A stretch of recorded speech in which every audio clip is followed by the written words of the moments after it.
Welcome, ladies and gentlemen, to Comic Book Corner with Prime Gundam. What's going on, sir? Guten Tag, mein dude. What up, y'all? Yeah, we're actually gonna be talking a lot of comics because this quarantine has basically effectively made me catch up on a shit ton of fucking comics. And I know Prime is in the same boat as me, and I'm like, yes, finally, I'm caught up on everything. DC, I'm still playing catch up on because the heavy metal stuff, I'm still wrapping my head around that shit. And So, about that shit. So, yeah. I got as far as issue 2 of Dark Knight's Death Metal, shmem, whatever it's called. And I got to before we start, full spoilers, because everything we're talking about, spoilers, because trust me, we're going hard. We're going hard. Because trust me, I've talked last time I kept talking about Captain America so great, but I'm gonna spoil the shit out of that because it's really good, and it's like shocking to me that it's only 24. They're up to 24 issues, and I'm like, maybe because 2020 is so fucking long, it feels like it's longer than 24 issues. And it was that huge break in the middle. But yeah. Anyway, but back to what you're saying. My bad. So I get to issue 2, and I get right to where there's a Dr. Manhattan Batman, and you know what? I didn't even finish that issue. I just closed and said, you know what? I'm good. What? I'm like, you know what? I'm good. I'm so like there are people who are enjoying Dark Knight's Metal, and you know what? More power to you. I wish I could be there with you, but we have reached critical mass, and I'm done. I'm out. Like, I'm not reading that main book.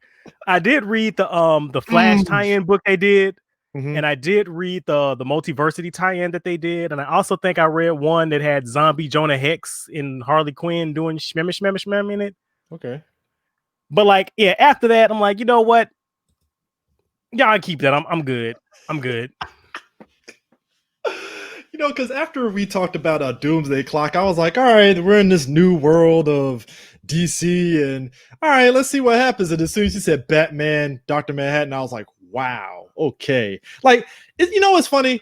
I don't want to be mad at it because, again, I like the Watchmen TV show and their twists and stuff. So it's like, I feel like a hypocrite if I say fuck this and stuff, because it's like I like the Watchmen. I like Dr. Manhattan in the show. So it's like, it's weird. I'm conflicted on this. Well, I didn't like the show, so that's like extra say fuck both of these concepts. And I was talking to my wife, and I said, 2020 has not been kind to John Osterman at all. I mean, you know what? It's weird. You're like the first person that actually, you don't hate Watchmen, but you just disagree with it. But you're not doing it in like, well, I hate him because he's Black Dr. Manhattan. It's like, no, you just hate it because it's this direction of it. It's like, oh, that makes sense. I get it. Yeah, and I've had this conversation a lot with people when they ask me about the show, and I had it with my wife. I'm like, maybe I'm alone in this boat, but like, there's just something really fucking cynical to me, especially fucking Damon Lindelof. Fucking Damon Lindelof. I will still maintain I will take the racism in Watchmen over Lovecraft Country any day of the fucking week. Well, see, here's my thing about also Lovecraft Country. Okay, so first of all, Watchmen looks real fucking comfortable holding Doom Patrol's Emmy. That's real fucked up. That's because they don't respect streaming, Prime. That's not even Doom Patrol's fault. That's just like the Emmys turning their nose up like streaming. Ew, and I'm like, you motherfuckers, we're lucky Luke Cage even got a nomination out for the first season for fucking old boy that played Cottonmouth. We're lucky we got that shit. And I'm like, Watchmen, you look real complicit holding Doom Patrol's Emmy, so you better not get comfortable. You ain't lying on that one, because I'm just about to finish up season 2, and like me, you, and D need to get on that, because that shit is woo. What did we do to deserve Doom Patrol? Because I guarantee you, we did not earn this show. We did not at all. You know what it was? The creators looked at the DC universe, is like, nobody cares about the DC universe. Do whatever you want. It's Power Rangers RPM all over again. Disney was like, yeah, do whatever you want, guys. We don't care. And all of a sudden, it's like, oh, we didn't know RPM was going to be good. Well, shit. And now Doom Patrol is going to HBO Max, and I'm kind of semi-worried, a little bit. Just like, is the quality still going to be there? I don't know. But yeah, but Batman, Dr. Man, why? I feel like, so, and also the thing that really bugs me about that shit is that as soon as they carve him up, so they take his body and they put the Batman Who Laughs Which, by the way, I fucking can't. You can keep your fucking discount Judge Depp. I'm sick of that motherfucker. Let me tell you this shit right now. I'm in the same boat too, because at first I was like, man, Prime and Deve just bullshit and stuff, and I'm reading, I'm like, oh no, I can't. Nope. Which, by the way, in that fucking Flash comic, Wally has a great line where he like flips him the metal horns where he goes, "Hey, the Batman who tries too hard, too fucking slow." Bruh, you serious? Yes. This, hold up, is this for the Flash heavy metal or is this for the regular? Yes. Yeah, it's like Speed Force something. I forget what the name of the book was. Okay, I actually haven't read that yet, but wow. Okay, now you got me on board on that one now. Yeah, it's like they're doing a lot of heavy lifting between that and Flash Forward of repairing some of the damage that Tom King did to Wally. I mean, but anyway, so like yeah, it really bothers me. So they put the Batman who kicks his brain inside Dr. Manhattan's body. What could possibly go wrong? And so obviously he becomes the most edgelord version of the Batman who kicks that you can ever imagine. But here's me, who's actually, read Watchmen. I'm like, and this is also the problem I had with the fucking TV show and their whole fucking let's hijack Dr. Manhattan's body plot. Yeah. If you take Dr. Manhattan's power, you also gain Dr. Manhattan's perspective. Yeah, well, basically, I ain't gonna say nothing matters, but it's this kind of like he's in his own world. It's like you are completely detached. You are like you're untethered. Like you see the strings. You understand. So like your concerns are no longer more about like the petty shit, so to speak. So that's why in the TV show, like the whole Ross's plan to take his body. I'm sitting here just like. You do realize if you become you're not gonna give a shit. Like you're not gonna give a shit. It's like you're not gonna care. Like you're white racist and you're gonna take Dr. Manhattan's body. You're not gonna be racist, right? You're just gonna be like what is this shit? Like, because maybe as your body acclimates to it, you may be like, fuck them niggers. You're gonna kill a couple of people. I mean, that was the only hang up with their plan, because when Dr. Manhattan is inside the black dude's head, it was like it made sense because he's detached. He doesn't know what love is or none of that shit. He's just like, whatever. I don't care. I don't care for this war between the racists and the cops. What does it matter? So, damn, I didn't even think about it like that. Fuck. Like if you have his powers, you get his perspective, and you realize none of that shit is important. Like none of it at all. So the Batman who kicks, he gets his powers and instantly turns into the most edgelord version of that character that you can even imagine. Like whatever you're picturing. Mm-hmm. You're not dial it up to 12 because like it's way more edgelord than that. Wow. Oh man. So Captain America, I finally caught up with it since last time. I'm already up to I think 23 was the last newest one and stuff. I like it. They brought back Lucan. That was way back in volume 1 and stuff, but he's back. And because his daughter was the one that took Sharon Carter and stuff. But the big twist in this whole book that I didn't see coming, Peggy Carter's back. She's alive. Oh. Selene is the one that brought her back. So I'm conflicted. I don't know how I feel about that. Yeah, Selene brought it. So what ended up happening was like Selene had kidnapped Sharon, and Cap is trying to go after her and stuff. And the power brokers, meanwhile, frame Cap for killing Thunderbolt Ross, which I'm like, come on, dog. Thunderbolt Ross ain't dead. That's a little too easy, So Cap saves Sharon, and he's like, that was easy and stuff. And come to find out, they basically needed her DNA in order to resurrect Peggy Carter.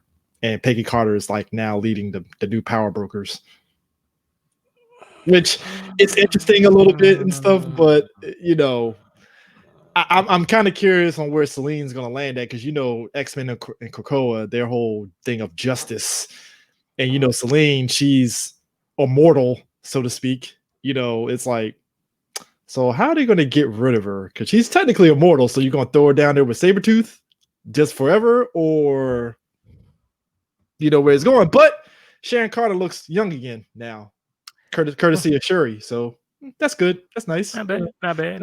Nice and stuff. But yeah, the whole arc and stuff is like I said, the power brokers, their whole it's great because their whole ideal is basically like, once that whole thing with Secret Empire went the way they went, you find out that there are a lot of people that still were like, I mean, yeah, Hydra was bad, but man, we had a lot of jobs, schools were great for the kids and everything. And but people were like, but Hydra was bad. Yeah, but see, we had jobs and now unemployment's up. And so the power brokers, they're taking advantage of that because that's how the regular citizens feel, and they're still kind of like on fuck Captain America still, which again, appreciate the consistency, Ta-Nehisi, on that one, because I was ready for them to be like, oh, we love Cap. They're like, no, fuck you, Cap. We don't care about you. Yeah, Mark Waid kind of. I think Mark Waid was one of the few people who actually picked up on that. Everybody else is like, it never happened. Just sweep that shit under the rug. Oh, Steve doesn't exist. Wade made it known. I think we talked about this before. Wade made it known he did not like Secret Empire because he's all for wholesome Captain America. And I'm like, I get it, but I mean, I get it, but I mean, it's not like they've never done this before back during like the Silver Age with Captain America, where they shook it up and had him doing some out there shit. I mean, hell, he fought Nixon during another Secret Empire type situation back in the day. And so I'm like, it's the same thing. I mean, it's still fantastic. I don't know. Like I said, it's not my right to sit there and tell Mark Waid what to do. I like some of his stuff, so I ain't going knocking his stuff. So there's that. Did you read Immortal She-Hulk? I'm reading all of the Immortal Hulk books. If you are not, then I highly recommend that you do. I like the insanity of how they explain how they're immortal. Like the idea that it's like a gate to like a hell, like gamma hell. Yeah, that's wild.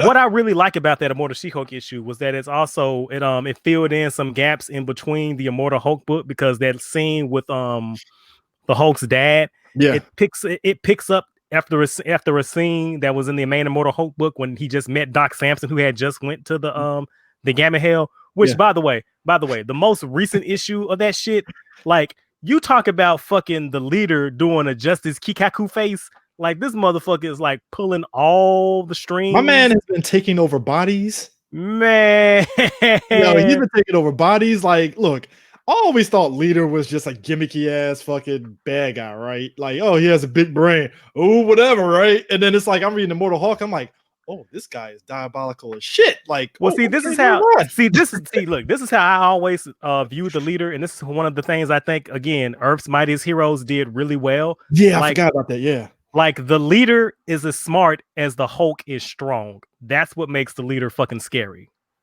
Yeah. I mean, just the fact that he knew about the Gamma Hell before Banner and them, like, he just took advantage of that shit. I was like, hell yeah. And that fucking issue they did, oh my God, I fucking love that issue they did his backstory, and it talked about how he's in his current status quo, and it goes through each of the eras of the Leader, and it talks about his many different deaths, and like how he becomes smart and he becomes normal again, and he realizes like the normal him, he's like, this is a lesser version of me, and like it's like it's fucking good. It's so fucking good. Look, we have to protect Al Ewing and them at all costs, sir. I'm so confused. Like, why is he not writing the Avengers? Like, nothing against Jason Aaron, but his Avengers book sucks. Jason Aaron, you know what it is? Jason Aaron, and I love this Thor run. Don't get it. The Thor run is fantastic. Like, Thor God of Thunder is going to go down in history as like the top 10 Thor runs of all time. And it's what made War of the Gods. No, fuck that. Top five. And it's what made War of the Gods so great and stuff going into that. Like, War of the Gods or War of the Realms? War of the Realms. Yeah, War of the Realms. Yeah, War of the Realms. That's what made War of the Realms so great, because it was coming off of that. But like, I think when he's doing Avengers, it's kind of the same thing. It's kind of the same thing with Coates. Coates got better, don't get it twisted, but early Coates was like, oh, you love yourself some Hickman, so you're trying to be Hickman.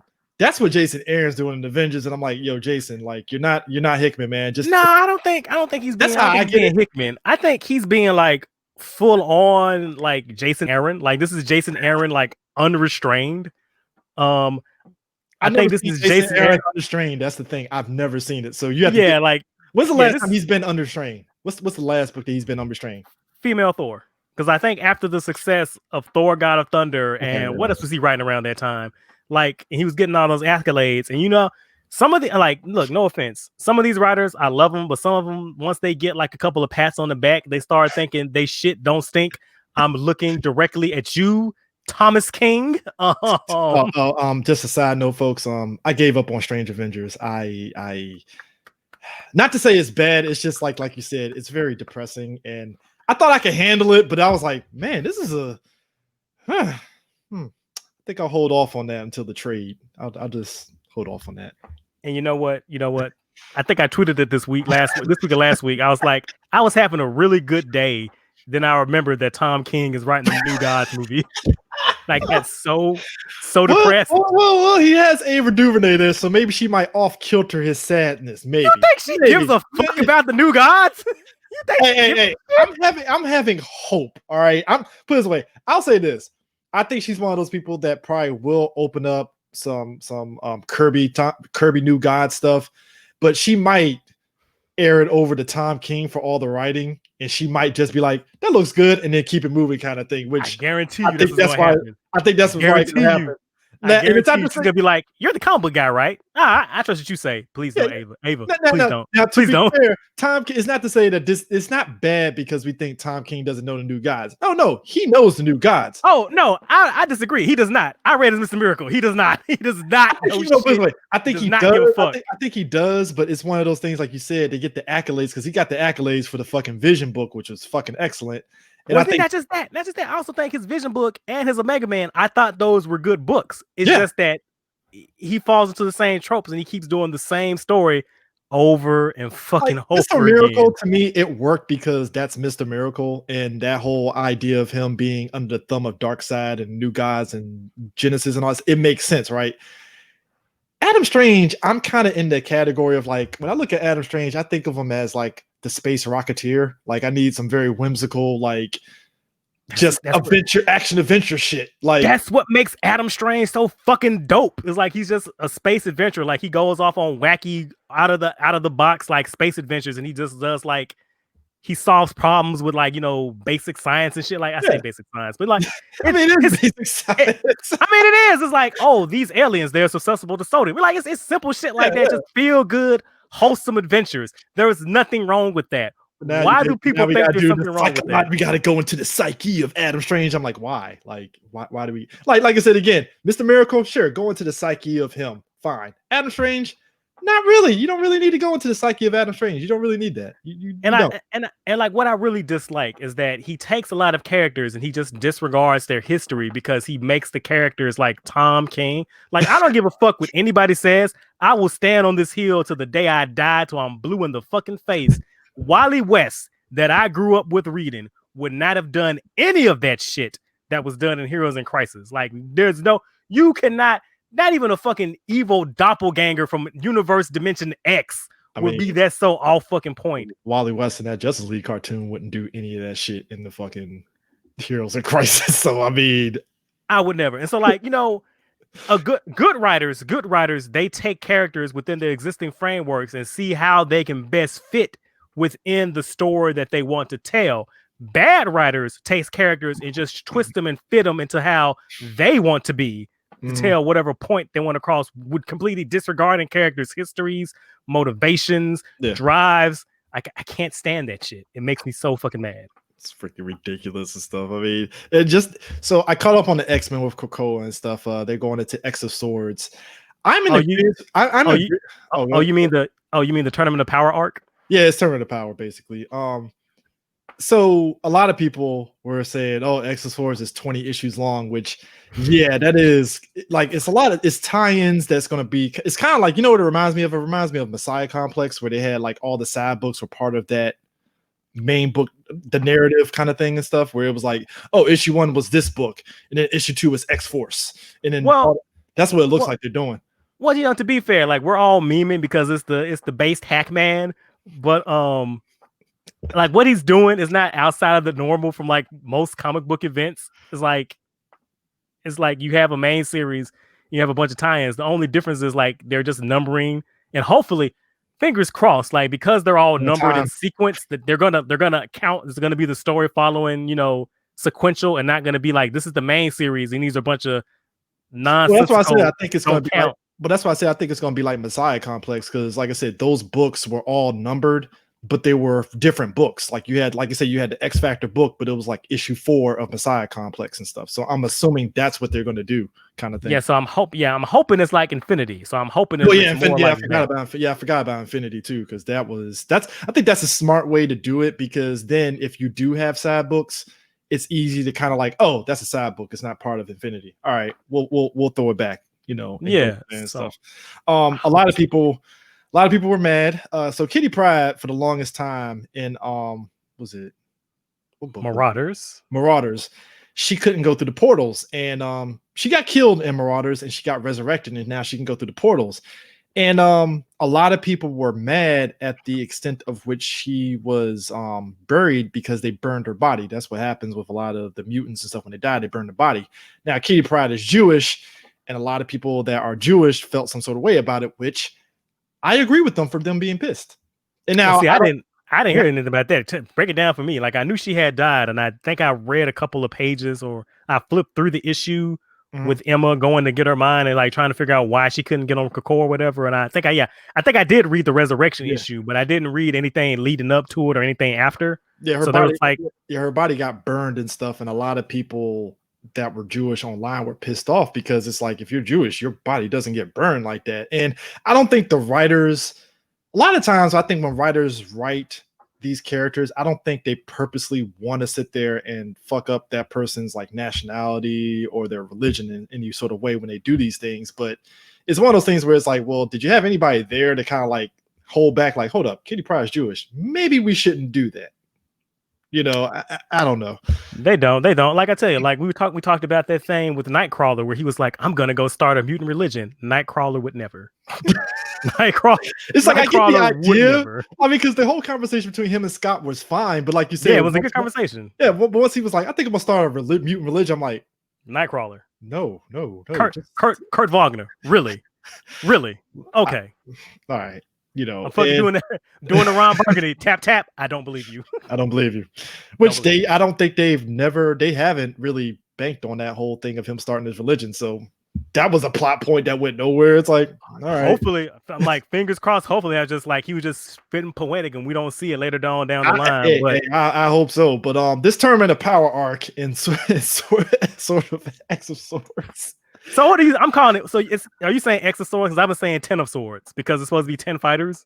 10 of Swords. I'm gonna say 10 of Swords. Fuck it. I mean, I'm asking. I don't want to. I don't know because okay. So the whole crux of 10 of Swords or X of Swords, however you say it, because people were saying Power of 10 during the House of X. So I was too. That's what I thought it was. Yeah. So like 10 realities. I just say X because I was just like Power of X, House of X, whatever. Sure, whatever.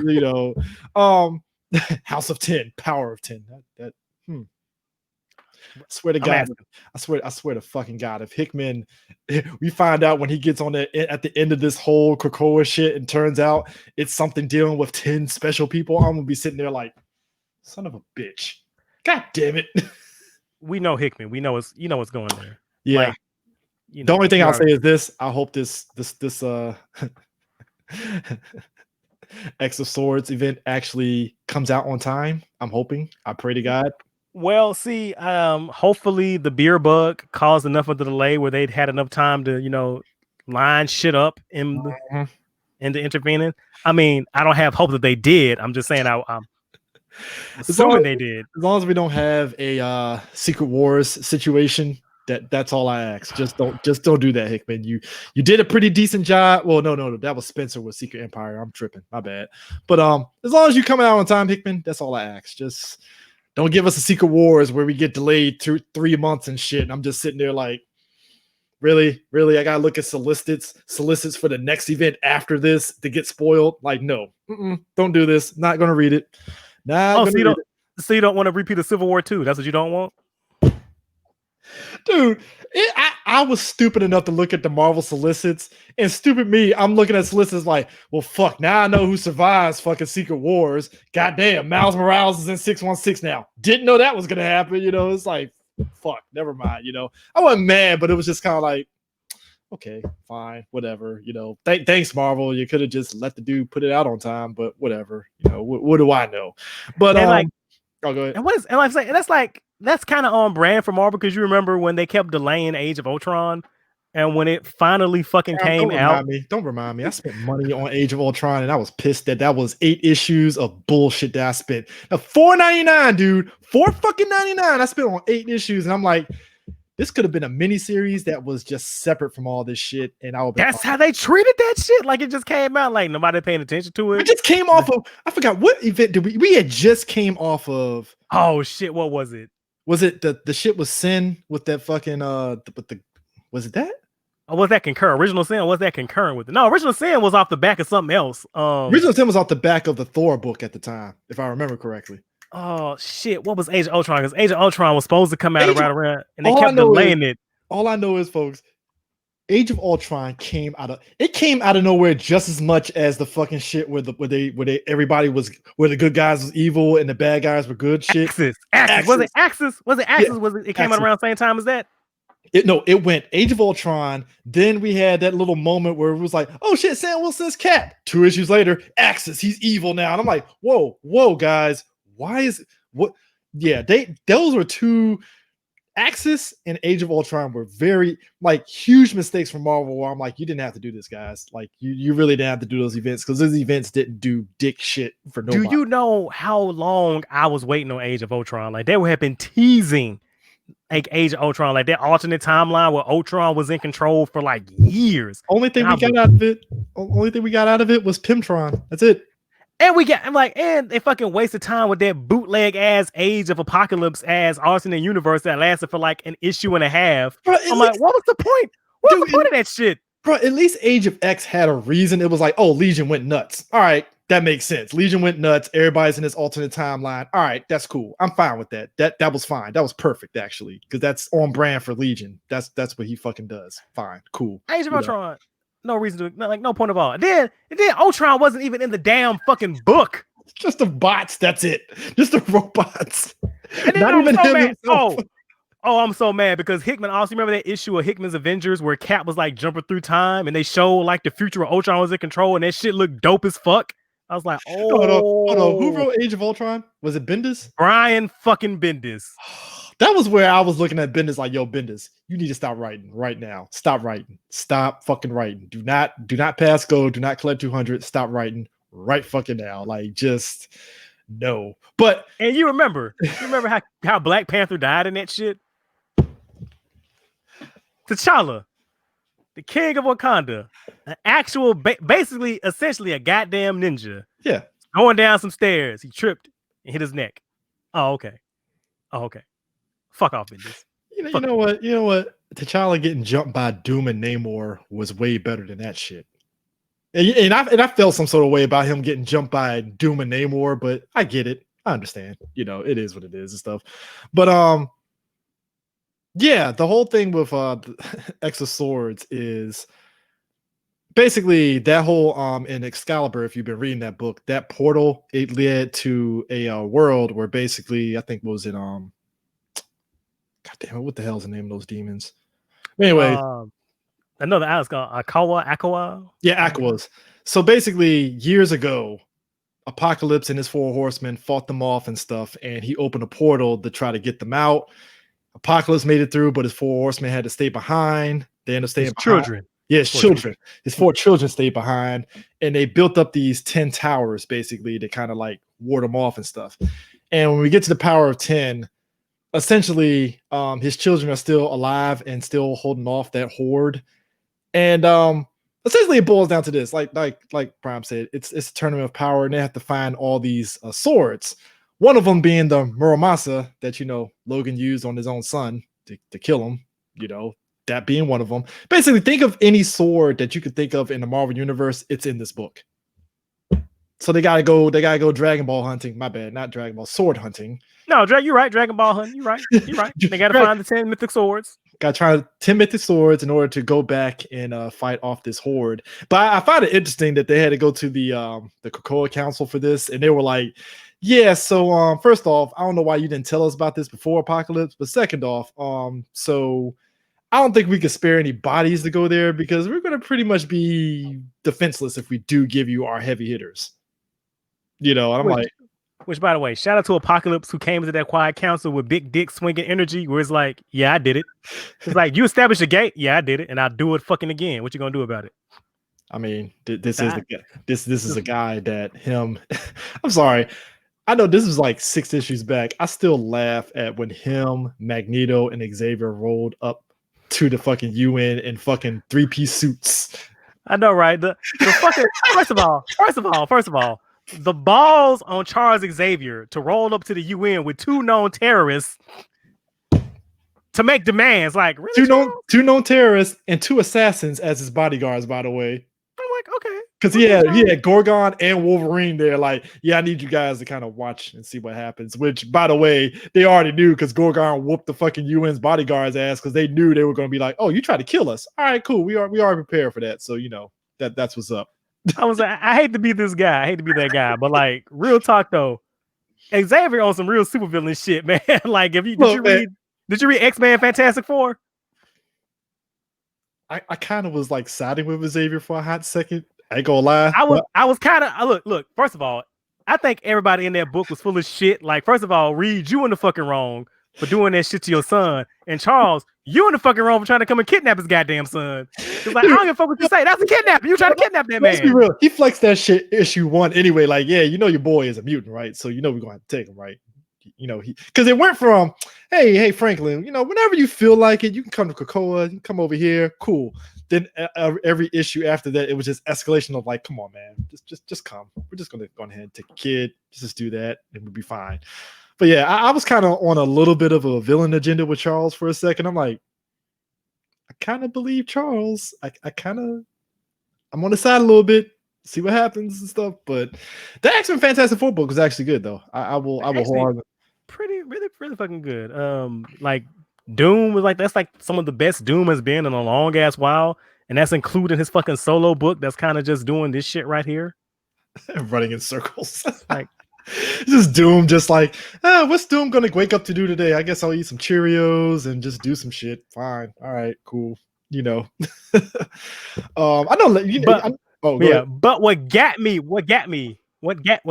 at the end of X-Men versus Fantastic Four, when they came on, they strolled up in Reed's house and was like, "Oh, where's Reed at? He's in the lab. Oh, we're gonna go talk to him for a second. Hey, yo, what up, Reed? Yeah, about that research you did. Yeah, we coming to take this shit. We're gonna erase your memory, but we're gonna leave you with just enough where you can almost recreate it, but you can't. So that fucking suspicion, like that fucking nagging feeling, because we know you, Reed. We know you're gonna try again. We know you're gonna try. So we're gonna leave you just enough was like within your reach. That's gonna drive you fucking mad. And let me tell you something, did you ever do some shit like that to us again, bitch? Magneto out. I mean, let's be real. I think it was what was that event for X-Men with Bastion? Shit. The fucking god damn it. He had Nimrod's body and they put Bastion's head on top of him. Anyways, it was that event where they were in Alcatraz and they were fighting off Bastion and the Sentinels, right? And the Avengers come, right? And Cyclops looking at them like, so I find it funny. We've been struggling for years and the Avengers never popped up and stuff. And now all of a sudden you motherfuckers want to pop up? Really? This is what it is and stuff. So I think that was a long time coming building. So when Max looking at Reed like, I know you're going to do this shit again. Nah, motherfucker, get the hell out of here. We're done. Like, don't you ever recreate this again. Then like that fucking coming back from your ass. Please believe. 2 fingers. Don't you ever do this again. Bro, that's some black man shit. Like, let me tell you something. OG, that came in and did this shit on GP. Like, you didn't have to come in person to do that. Like, you're a fucking telepath. You could have done that from Krakoa. Nah, like, I want. What did he say? Hold on. Didn't he say like, I want to look you in your eye when I? Yeah, it was basically, I want to look you in the eye and tell this to you. And I'm like, oh shit. Like, Magneto low-key has been having bars since Secret Empire when he looked at Cap bold as shit. Like, yeah, I mean, it's cool that you gave me that land, but you do realize if we flex, you're a dead man, right? I mean, yeah, you got Hydra, but you did, right? And Cap just was like, again, Cap with his big dick energy, Hydra Cap at least, big dick energy, like, that's cool, but I can kill you too. Just saying, and I'm like, it's a bold move, Cap. Let's see how this goes. I know, right? Narrator, it did not go very well at all. I mean, it didn't happen, but I'm like, you're gonna tell a fucking former survivor of the fucking Holocaust what you gonna do to him? Nah, bro, that's not gonna bode well for you at all. Juggernaut, that Juggernaut book, it's actually pretty good. See, I heard it was. I hadn't checked it out yet. It's so you think that's a recommend? The whole crux of it is he's working for damage control. Well, there was like a moment like what put that book on my radar was like he also popped up in the shit that's going on in Spider-Man right now. With the Sin Hunter coming back and he has like supernatural powers and he's killing villains and cleansing them of sin. Then he's taking their powers and resurrecting them. And so he's going to regulate on fucking Norman Osborn, and Spider-Man being Spider-Man is like, yo, could you not kill people? And he went to go rescue him. And Norman Osborn being fucking Norman Osborn was like, I ain't never scared. He's like, let motherfuckers come up here. He's like, let motherfuckers come in here. Like, we got a secret patient. Like, they kept on hinting at that they got somebody like locked up in Ravencroft who can regulate and handle him. So like me thinking like it's gonna be Spider-Man. I mean, because it's Spider-Man, I'm thinking I was probably gonna be the Rhino or some like wacky ass shit like that. Yeah. And they open the fucking cell and it's the Juggernaut. I'm like, oh shit. Yeah. He was in limbo, and the book explains that for him to escape limbo, like if you have to escape limbo, basically you have to give something up in order to escape. And what ended up happening was he gave up his Juggernaut armor because when he was in limbo, he didn't have the Sidorak gem in him. So what ended up happening was he basically left his old Juggernaut armor and got out of limbo and stuff. And then that's when he got, because you remember, Colossus, you basically lost the Sidorak gem. So it went back to him. So now, since he's out and he has the Sidorak gem, he got a new armor courtesy of damage control now. So that might be time. That might be time into what you were saying with Spider-Man. Hey, Marco, you talk about fucking big dick energy. Like he survived limbo without the Juggernaut power. Mad respect, my guy. Dragged the suit, that heavy ass suit, before he was like, I guess I gotta give up the suit now, and boom, got out. So kudos to them. I don't know how that ties into the Spider-Man thing, but that's interesting that he's locked up in Ravencroft. So because the end of the first issue is basically they're trying to hunt down the Immortal Hulk, and I'm like, so you're gonna have Juggernaut fighting the Immortal Hulk? That's not gonna work. Get his ass. Devil Hulk ain't about that shit, man. Like there was a one shot I just read today. Immortal Hulk, I was it Tethering Worlds something grounds where like it was Bruce Banner investigating a child disappearance, and it turns out that the child was being held by some crazy ass scientists who were like doing some GMO experiments trying to grow larger food crops, and fucking Hulk, he went fucking off. Like he was popping motherfuckers' heads off like cherries. It was like, oh shit, Hulk, really? Okay. Just sitting there like just shocked look to your face like, what? So fuck it, we might as well talk about it. So Power Rangers. Boom. Let's talk. I was gonna wait for more from Medicast, but we're talking comics. Fuck it. Just let the chopper fly on this one. I was on board with the Drake and New Dawn because I read the Pink Ranger one shot and I was like, all right, let's see where this goes. So here's my thing. Reading it and then realizing like this is where we're going, it is the most cheapest cop out ever. Because I'm thinking, all right, Pink Ranger and them, they got this new world. I'm assuming that it was going to be some intergalactic threat coming on the Earth, and they all got to band together, and then Scorpina is going to like heel turn on her and all that stuff, right? Which I'm like, all right, that'll be interesting. But no, Jason comes back, and Jason is the only one that has voice of reason. Like, yo, like you're no different than Dracon. You know that, right? Like you still got the sentries going. I don't care that you're working with Scorpina. You got the sentries and all of them still going. Like you're still doing what Dracon did. And Kim is like, no, it's different. It's different. I'm like, okay, where is it going? So man, that's what kills me is like the book tries so hard to try to paint Jason as the bad guy when Jason is the only person fucking making sense. And he's like, look, if you're gonna paint him as a bad guy, you got to do a better job. And that's not a good job. I'm like, he's got a fucking point because he rolls in. He's like, hey, look, you can't just take control of a fucking fascist system and say it's gonna be okay now because I'm a good person. Like, you can't do that. You have to tear all this shit down. Like, you are literally using the corpses of your enemies as weapons. Bitch, if you don't dismantle all this shit, you can't. Like, I'm the queen of the earth. Bitch, no. Are you fucking kidding me right now? Are you serious? Dude, are you fucking serious? And I'm mad because like the end of the issue, it's like, oh, you're painting Jason to be basically he's going to end up being evil Dracon 2.0 because he's going to be a Red Ranger mixed with something else. I'm like, oh no, no, like, don't do this. when clearly, No. anyone with common sense, Kimberly is in the fucking wrong here. Like, basically, first of all, I don't like anything they've done with Ranger Slayer after the end of Shattered Grid, because basically she's been just great value evil Tommy. Like, she's going through the same fucking arc. I'm like, you're not doing anything interesting. You're not doing anything fucking new. Then the one thing that you were trying to do that's kind of sort of interesting, like she's now gonna try to lead this new status quo and help, rebuild the world. No, she's just doing the same exact shit Dragon is doing, but she's going, oh no, it's okay now because I'm a good person. Like, no, it's okay, guys. I'm a dictator, but it's okay because I have a vagina. If you don't get the fuck out of my face with that bullshit. And that's my thing. It's like I'm reading it because again, I was like, I know Prime was like, I hate that one shot, and I was like, okay, I'll read it. I thought it was all right because I thought there was potential for them to like, all right. I was waiting for the other shoe to drop because okay, Dracon's gone, but maybe he had a contingency plan. Just all these other ideas I had in my head, and I did not expect them to do this whole shit with Jason, like coming in there and making him out to be evil. I'm like, really?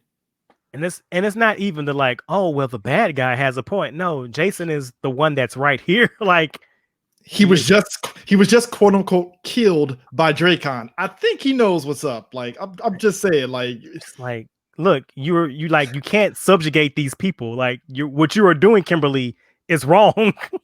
What are you doing? It's basically, you know what it is? It's basically like Hydra Cap.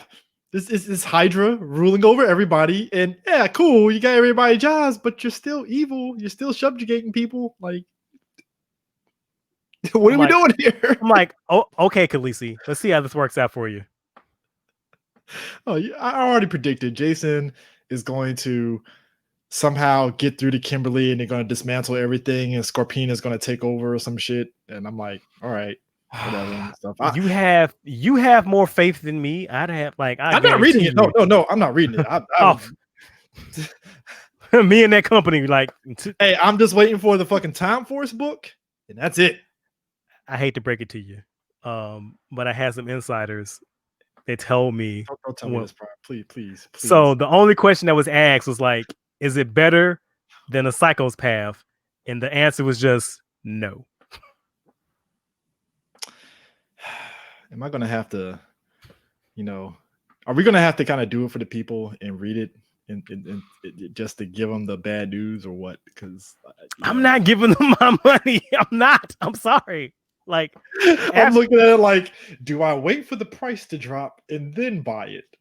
Like, I will gladly wait for that Comixology Unlimited special where I can read that shit or look at that shit for the free 99. But you are not. I will wait for that humble bundle. But I am not. I repeat, I am not giving them any more of my fucking money. That's not happening.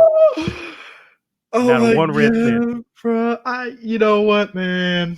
And then Rise of Ultraman. I didn't hate it, but here's my thing. I get that you're writing Ultraman because you want to make it, I guess, quote unquote, this is what everybody that's reviewing it is saying. It makes it palatable and easier for people to get into Ultraman. But I'm like, you could watch the original Ultraman and get the same fucking result. Or here's a better idea. Instead of reading that shit, why don't you just read the manga that the Netflix show is based on and have a way better story and way better characters? Hey, look, I mean, I know some people had their gripes with certain aspects of that show, but god damn it, at least these people have a fucking clue of what they're doing. Like, what they're getting it from, and like reading, like give you a perfect example. Reading the behind the scenes feature from the guys who wrote the manga, how they talk about how they're huge Ultraman fans and how they love the studio tour. And like they said they were excited. Like, I'm trying to read. Do I have the manga up here with me? Chance if I can grab one and just flip through it real quick. But like, they were talking about how like at the time they saw the new suit for the next Ultraman, which I think at the time was Orb. And they're talking about how happy they were, like how excited, like they were really, we're gonna do really good about Ultraman. We're gonna do this. We got these so many ideas. Then you read the fucking interview from Kyle and them, where Kyle's just like, "Oh, I didn't know anything about Ultraman." You know what? And I try. I just want people to know, I'm not that guy that's like, when I hear that, I get worried. Because I know people on the movie side, whenever they hear a director say they never knew about something, you get very worried, right? And everybody overreacts. This is probably the first time I looked at Cal like, oh no, oh no, And oh see, no, look, oh no. normally I'm not either. Like I will always say, like, you don't necessarily have to know everything or be a fan of a property to get a job writing the property.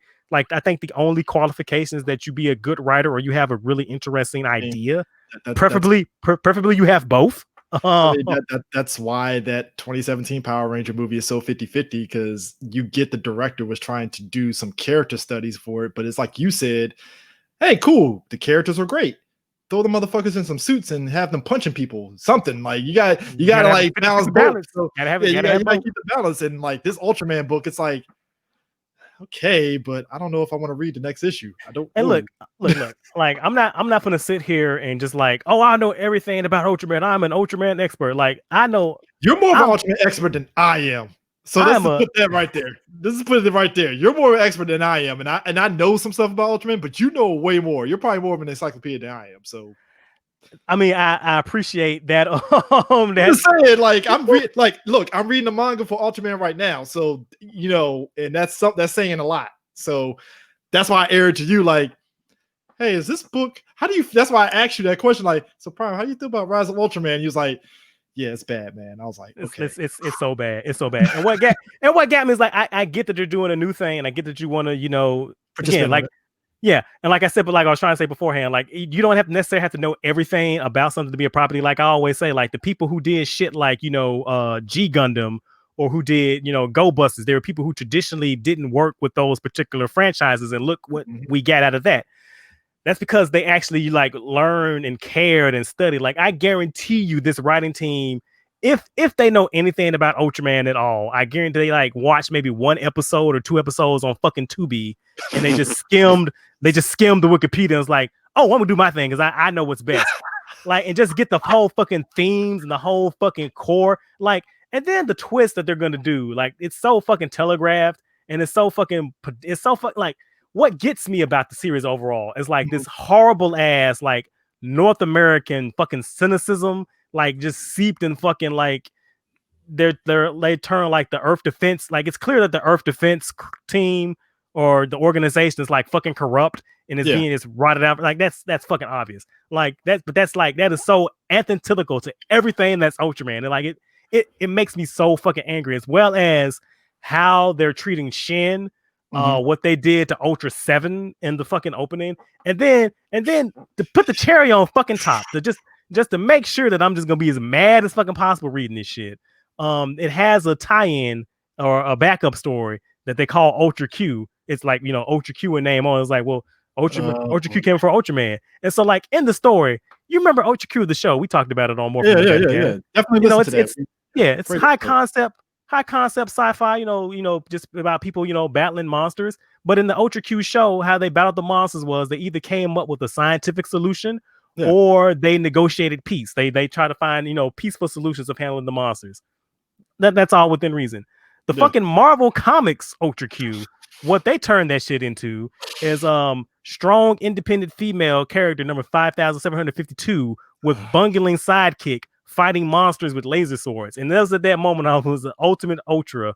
Fuck you and fuck this book. And that's my thing. It's like the best thing about Ultra Q is that, like I said, everything is rooted in scientists. There was no swashbuckling. It's like, oh, giant monster, how do we beat it? Well, let's just do something sciencey or whatever, or keep it trapped this way. It was never like, hey, laser sword, bam. I'm like, I know, right? Or they didn't confront problems with punching. A lot of the times they had to outthink or again negotiate peace with the enemy. They didn't.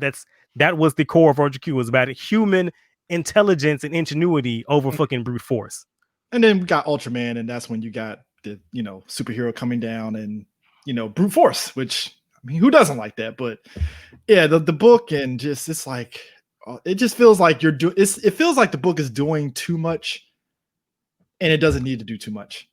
I feel like I said, I feel like they just want to just take their spin. Like, they don't want to adhere because, like, oh, we can tell a way. I feel like they think in their head they can tell a way better Ultraman story. And look, based on this first issue, as well as based on your fucking working Power Rangers, no, you can't. No, you won't. You will not. Oh man. So you've been watching The Boys? I am way behind. I only watched the first, I think, 2 or 3 episodes this season. Oh my god, this season is Oh, it's I'm crazy. getting spoiled. I'm getting spoiled with memes. I appreciate that, internet. Yeah. Thanks. Thankfully, I haven't because we already got up to episode 8, like the finale already and stuff, and I watched it, and I'm like, I gotta watch this again because it's the where they're going with the story. It's crazy, and I'm still astonished that, like, if you read The Boys book, it is very try hard at times. To me, I know some people might disagree, maybe, but it They will feels be wrong because it's okay. try hard as fuck. It is It, try hard. it's very try hard.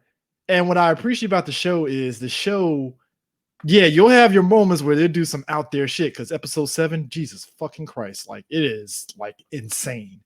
But they actually are able to, the fact that they're still able to balance an actual legit story. Like this whole season is really about the transformation and the galvanization of Homelander, courtesy of fucking Stormfront. Basically, that's all this is. It's like Stormfront has, literally, Prime. This isn't even spoiling it. Stormfront has Homelander by the balls so bad that it's affecting everything in his life, personal and public. And I was like, yeah, I figured that was gonna happen. It was just something that was gonna happen, and I knew it was and stuff. But once you see it, it's like, okay, I see where you're going. Well, what also gets me is like I saw somebody tweeting when after they did the big reveal that we knew was coming for fucking Stormfront. Yeah. Where they was like, I can't believe you can be a feminist and a white supremacist at the same time. And I saw that shit and I was like, you motherfuckers like twist yourselves into pretzels to take agency away from women. Like that's the craziest shit I mean, we just saw white women vote for Donald Trump. I mean, I think that tells you. I think that tells you right there. Like, I'm like, you do realize like a lot of these motherfuckers who claim to be feminists, who claim that to be, they're really not. They just want their turn to run the plantation. Like exactly, and that's exactly what Stormfront is. As soon as she killed them black people, I was like, oh yeah, she really doesn't give a fuck. Like yeah. So, so Jamie Foxx is coming back as Electro. Has that been confirmed though? It's confirmed. It is confirmed. What does that mean? See, here's the thing. A lot of people are going on this whole it's a multiverse thing because of Doctor Strange 2 and all that stuff, right? Believe it when I see it. Personally, I think this is just Sony recasting them because they want to continue the Sinister Six plan that they had during Amazing. And once those Spider-Man MCU movies did so well, they was like, all right, fuck it, let's go. And that's because you saw at the end of Homecoming, they technically were setting it up with Scorpion and Vulture in jail and shit, right? So and picking that shit back up in Morbius because that's where Vulture is. Yeah. That was supposed to come out this year too. That was supposed to come out this year. That's a lot of shit. You know what? A lot of shit. Oh, that was one of those movies that it's like I saw the trailer. I didn't feel one way or the other about it, but it was just one of those like, I mean, we're gonna get a screener for it because we're critics and stuff. I don't know whether I'm gonna like it. It's like Venom where I watched it. I was like, I see what you were doing. You have potential to really be great, but your execution, and I'm thinking with Morbius, it might be the same. It might be the same. It probably will be. It's more than likely it's gonna be. But Jamie Foxx probably have that same tone. Yeah. I mean, and Jamie Foxx being Electro, I didn't hate him in Amazing, but there were certain actions that they had him doing that made me kind of like, eeh. And I say this as somebody that I don't mind cheesy shit in movies. I really don't, because you read comics, you're fine with it.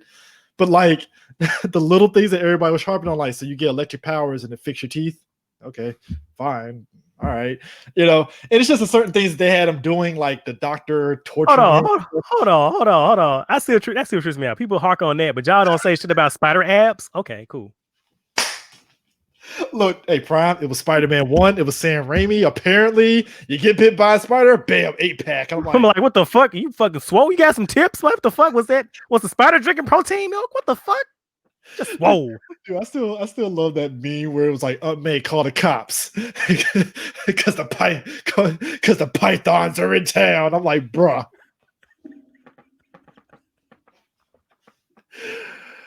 I was like, bruh, are we? You know what? If I was Peter Parker in that movie, I'd probably be the same too. Like, oh shit. I know, right? It's like, so Y'all talk about that shit, but y'all don't talk about the spider bite corrective vision. Okay. Meanwhile, both Peter And Parker's then Amazing and Spider-Man Homecoming got to wear glasses when they're doing science and stuff, but Peter Parker and Sam Raimi doesn't. Like, what? Okay, cool. And then, like, I can already hear somebody going, like, well, spiders have 8 eyes. And they're like, I can already hear somebody try to, like, rationalize why they don't say shit about that, but they'll say shit about, like, let the shit slide. Let it go. I wasn't even one of those people that I didn't hate the organic webs. I really didn't. I mean, I get what they were going for because, you know, they just didn't want to do the whole web shooter shit. So, all right, fine, whatever and stuff. But yeah, with Jamie Foxx being Electro, I think it's just a case of they're doing a new version of Electro, and it's just a way of a wink and a nod. Kind of like we got a new J. Jonah Jameson at the end of Far From Home. You know, where he's like, oh boy, fucking Alex Jones with his fucking show. It's like, yeah, that makes sense for J. Jonah to be kind of an Alex Jones type and stuff. All right, cool. I'm fine. Just like in a Spider-Man game. I'm not mad at it. That's fine. Yeah. Speaking of which, might be divisive on this one. I'm of the school of thought where I understand people's feelings on them changing the face, right? They did go with a very realistic face, but at the same time, when you're used to one face, maybe don't change it up like that. Or like, why did you change it? No, nobody was complaining. Nobody like was Unless it like they're doing that for the Avengers game for Spider-Man. That's the only thing I can think of. But they already said, if I remember, they already said like those two games aren't in the same universe. Did they? I thought so. Because everybody asked like, "Oh, are we going to see?" And they're like, "Oh no, these aren't connected." I'm like, really? Maybe they're walking it back. That's my only assumption. Maybe they're walking it back. I don't know. That's my only thing because I was just sitting back like, I mean, I'm not mad at it, but like, you had something here. Why change it up? And like somebody brought. Then why does it look worse? Like, what the fuck? It has a Tom Holland-y look to it, which it's like I get it because a lot of people were feeling some sort of way when that game came out a couple of years ago because we had just saw Spider-Man and it was Infinity War, and it was kind of like, hey, can we get can we play as Tom Holland Spider-Man? I'm like, well, guys, this is a video game separate from the different universe. Like, and don't get it twisted because comic books do the same thing because you remember when Avengers came out, right? And how they had that Avengers book that came out where they all looked like their MCU counterparts. It was like a mini series. Oh shit. Yeah, Avengers Assemble. But did you also remember like when Jessica Jones, her show came out? So Jessica Jones from the comic book and Jessica Jones from the TV show looked nothing alike, like at all, except there was an issue. So Jessica Jones and Luke Cage appeared in the issue of Miles Morales Spider-Man. I forget which book it was, what the title was, but like there was a scene where they were on a rooftop talking. Yeah. Her show came out. The next issue of that book came out, and I bullshit you not. Mid-conversation, she changed her appearance and had her hair was a different color. She had a different. I'm like, what the fuck? Even the Defenders book, which again clearly winking an eye to the Defenders Netflix series and stuff. Like they had Luke Cage in a hoodie, and I'm like, okay, I get the cross platforming and stuff, but when you do it for a video game that drastic, I kind of get people's feelings on it and stuff. Now, thankfully, I think this is also too a situation of, if you know the video game industry, for the longest time, a lot of voice actors felt some sort of way that they don't get residuals, right? And I don't know if they necessarily fixed that problem yet. I'm thinking so I'm thinking it's a case of, well, we did the facial and the voice with Yuri. How about we change the face but not the voice and see what happens? I don't know whether this is their way of not paying him residuals in a way, I guess. I don't know. Kind of feels like it. And what also gets me is like, no disrespect to the dude, mocap dude who looks like Tom Holland. The thing about the PS4 Spider-Man is this is supposed to be like an older, like more seasoned Spider-Man. Look, and man, that Peter Parker looked like he'd been through this shit. Yeah, that Peter Parker, like Peter had a rough life. That's like, because when he said he's mid-20s, I'm like, you don't look mid-20s, you like 30s, man. You you've been through some shit. Nigga, you look like you about 40 fucking 5. See, older than nice. I was being nice. Like his face looked like he's seen the shit. Like he been through some shit. I mean, you jumped off a couple of bridges, man. Like you're 23. I don't know about 23 though. What in fucking dog years? Goddamn. Goddamn. So it's like I get it because when you see him and Miles interact, it's like, yeah, that makes sense because he's the veteran. But now it's this like fresh face ass, this baby face ass Spider-Man. I'm like, that kind of. I don't know how it's gonna play because now Miles look like he the older ass motherfucker over him now.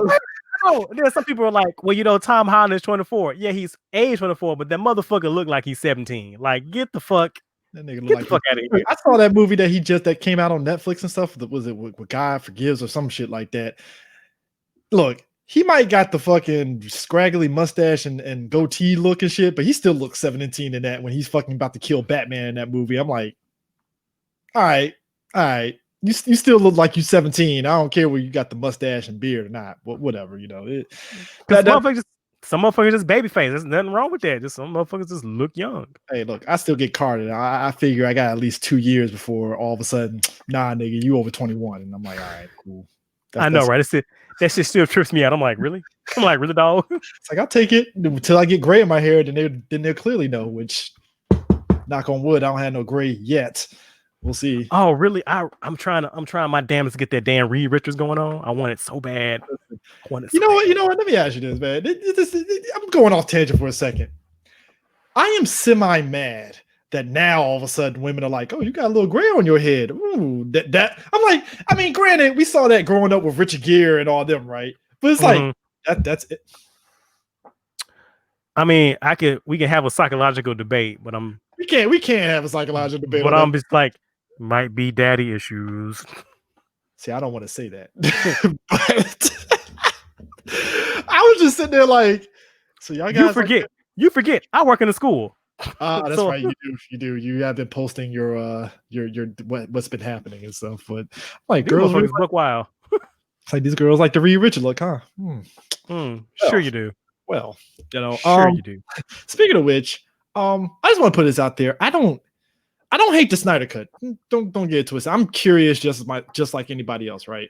Like I said, my stance is I could take it or I can leave it. What I'm enjoying is watching all the mental gymnastics and all these people eating crow. That is my favorite fucking pastime online right now. At this point, the eating crow is kind of off because you heard the news about how they're spending $70 million now extra for him to film new scenes. And I'm like, but I thought it was done. Why are you filming new scenes? Like, I thought it was like you just needed the money just to polish up effects and transition shit. Like, you're filming new scenes with the actors now. And I was hoping that Henry Cavill was going to come back. Turns out, nope, he's not coming back for that shit. Well, that shit depresses me the fuck because I loves me some Henry Cavill. Well, gotta watch him in Witcher, sir. Gotta watch him in Witcher. I still need to watch the Sherlock Holmes movie to get my fix. Oh, that's right. That shit's on Netflix, ain't it? I think so. Yeah, with 11. Yeah. Bobby Brown. Anyway. Yeah. So Millie Bobby Brown. So yeah, I heard that, and then like I see a lot of people like online going like trying to use that as a got you moment, and I'm just like scratching my chin, going, no one ever said like the movie was complete. The only thing I ever said was like there were like assembly cuts. Like, you do realize they still had visual effects, there were still cinematics, there was still shit in between. Like, he was literally in the process of making the movie and had to leave because of a personal fucking tragedy, and that's when they just slotted in Josh Whedon, who took the majority of what was already shot, and I forget what the number was. He did his version of it, but I'm like, and like, look, if they didn't spend the money to like do the connective tissue and to complete the CGI, you already fucking know they would get fucking clowned on social media, but like, look at that PS2 Dark Side. I mean, it was weird because like the way everybody was talking before the announcement, they made it seem as though it was like remember the Wolverine Origins work print that got leaked? That's how motherfuckers were thinking that's what it was. And I was like, well, shit, maybe I'm wrong. Maybe it is a work print version of it and stuff. And then it was like, that's why I thought it was. That's why I thought the Snyder was a work print. Well, when I heard people like, when I've seen like, the footage that, was used in like, different promotional shots and all the pictures and shit that he had, and it's the shit that we never saw. Like, when people were saying work cut, I was taking as like, as like a skeleton cut. Like, it wasn't like they still had to fill in some in between scenes. They still had to complete the CGI and shit. That's what I understood when they said like there was a Snyder cut. Like, he had a version like cut to what was existed, kind of like the fucking Donner cut of Superman 2 before he got booted off of that shit. Now that's how I assumed it was. I mean at this point though, I think a lot of people are. It's just basically, and especially what they're saying is 4 hours and they're separating the 4 miniseries. I'm like, look, and I sat there and I was like, You know what, man? Whoa. At this point, I don't want to hear nobody talk about Lord of the Rings and Avengers Endgame anymore. Because I think Lord of the Rings was what, 3.5 hours for the extended cut? Yeah, it's about 340, 360, wasn't it? Yeah, I think it's like 3 hours and 40 minutes or something like that. Shit long And as fuck. I remember when they put them shits in the theaters, and the only one I saw was Return of the King. That was the one I saw the extended cut. And I remember I did a movie marathon. I saw all that shit one day. It shit sucks. I mean, the movie doesn't suck. I mean, the time sitting there watching all them shits. That shit was horrible. I was like, fuck. The last time I did that was when they did the one for the movies leading into Avengers. That's the only one I did that for. See, I had thought about doing that shit, but then I had flashbacks to Lord of the Rings. I was like, nope, not doing that again. The one for Avengers was great because I literally took off that day, rolled it to the theater that morning, and it was that. And the thing of it is, it didn't feel that long because, like I said, you're only watching Iron Man 2, Incredible Hulk, Thor, Captain America, and then boom, you're in Avengers. So it's like 6 movies. So you can knock that out in a day easily, right? But like, but the people that were doing that shit going into Age of Ultron, and then they try to do it again for fucking Endgame and Infinity War. I'm like, you lost your fucking mind. I ain't sitting in the theater for that shit. Kiss my ass. I mean, I like the MCU movies as the next person, but I'm gonna sit here in the comfort of my home, pop these Blu-rays in, and just watch. How about that? I know, right? Can pause that shit, go in the kitchen, take some bathroom breaks, be on my computer for a minute. Yeah, I can actually sit in a very comfortable seat. Oh, yeah, fucking, it's just thinking about that fucking Lord of the Rings. Oh my god, this shit almost killed me. the extended cuts, mind you. The extended fucking cuts, mind you. So Prime, Batwoman. Do we have to? Hold on. Do we have to? Okay, hold on. Just real quick. They show screen caps. New Girl is they're filming the second season and stuff. They already announced Victor Zsasz is going to be the bad guy in that season, which I'm like, oh, interesting, cool. I think you brought up a valid point. You're going to plug in this New Girl to old girl's plot points now. That doesn't make sense.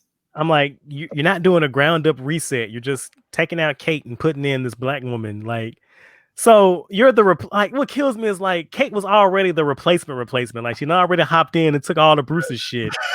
So then she leaves. So now this new girl comes in and takes all of Kate's shit, which is all of Bruce's shit. So I'm like, if you told me that they were going to do like a G.I. Joe Retaliation reboot kind of thing, where it's like, all right, we'll keep some of the old stuff, but like you said, soft reboot certain things. All right, I'm fine with that. Also, if it means Luke Fox actually gets something to do, and stuff, that'd be great too.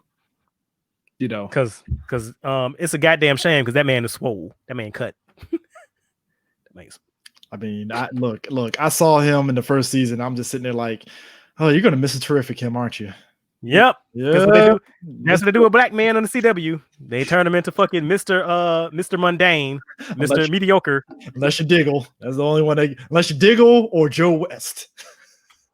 And even then, Diggle and Joe West. Joe West gets black fatherhood moments, and he's excellent. Diggle, he's the badass black man that does shit. And even then, they try their damnedest to backburner them as soon as possible. Can't have them doing too much cool shit. You might get excited, black man. Hey, but shout out to Diggle. Apparently, he might be in the Superman TV show. I'm here for it. I am as Green Lantern. As a Green Lantern, I'm here for it. So, did you also see? Which, by the way, because I'm going to bring this up again. This is going to be the hill I die on. It trips me out that they think that this version of Superman is going to carry a show. And did you see the fucking and Clark? Thank you. Exactly. And did you see? People like in their feelings about Supergirl being canceled going, it's a bad look that they're canceling Supergirl right when Superman's about to start. It's a bad look. It's a bad look. Supergirl's fucking ratings. How about that? That's a bad fucking look. It's par for the course for a CW show, but I'm like, yo, I'm happy it got 6 seasons, to be honest. I'm happy it got 6 seasons. It got lucky that, like, you talk about a fucking consistent nosedive, and I watched every single fucking episode. I mean, like the fucking look, let me tell you something. That show deserved to be motherfucking canceled. After that shit they pulled this last fucking season, when they finally got Brainiac 5 right. I mean, you mean to tell me you motherfuckers could have been doing Brainiac right this whole time and you chose not to? Can you explain why? Can you tell me why? I mean, somebody was saying somebody was saying, and I think you made the joke like you woke up in a cold sweat that they announced the Legion superhero show, and I was like, "Hey, Prime, don't say that because you know they're gonna probably announce that shit too. Man, don't You night know it's gonna happen. You know fucking it's gonna happen. fucking nightmares. And I was just thinking about how they did fucking Saturn Girl. Like when she popped up as Supergirl, like in my head, they kept saying her name Irma, and I wasn't hearing Irma. I was hearing Umbra because like Umbra Shadowlass, that's Monel's girlfriend from the comic book. Because fuck me, I read comic books. So they kept saying Irma. In my head, I keep hearing Umbra because I'm like, oh, because she has black hair. I'm like, she can't be Saturn Girl because Saturn Girl has blonde. It's blonde. That's just so it has to be Umbra, right? Like, well, why isn't? And I kept going like, why isn't Umbra's skin blue? Why does Umbra why does Umbra have mental powers? Like I wasn't registering that shit. Like I refused. I outright refused. So like that's Shadowlands. Like why is Shadowlands having telekinetic powers? Oh my! What is going on here? Like I'm happy it got 6 seasons. Like Melissa, apparently she has a kid and she wants to spend time with her family. I 100% get that. More power to you. Motherhood is an amazing thing. I get it because you know I have to imagine if she said, "All right, I want to continue doing Supergirl." Now you got split time between going to Vancouver during COVID, going back to your kid, and just it'll probably have been a mess. So I 100% get it. Again, it's leading into the Lois and Clark CW Superman show, which I'm like, all right, let's see how this goes. You know, good luck. Good fucking luck. I mean, I'm gonna watch it. Like I said on Facebook. Like I'm already all in. Like I haven't jumped ship yet. Like if I didn't jump ship in season 4 Arrow, I don't think I'm going anywhere. I think I'm here for the long run. If you didn't jump ship after Legend season 1, you tough.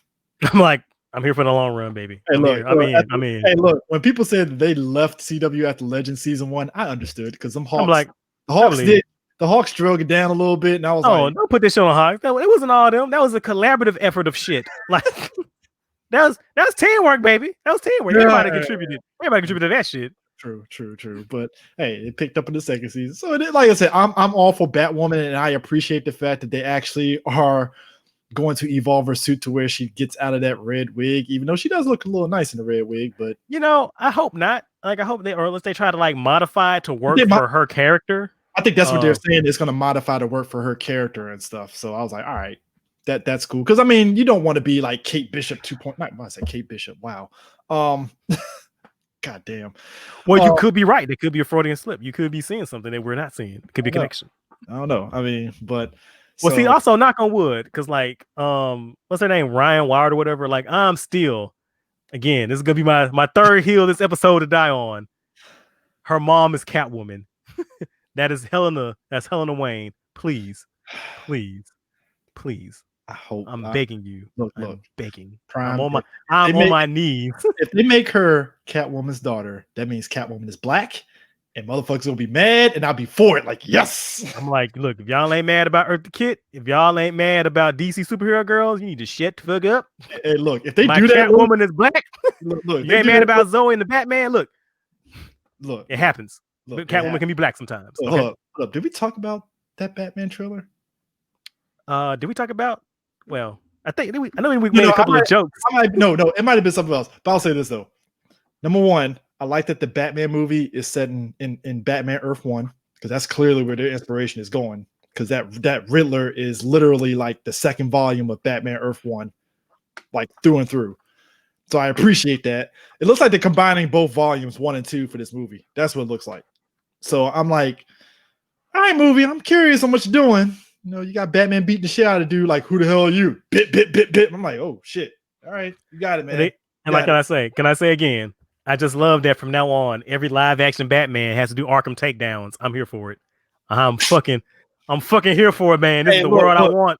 This is the world I asked for.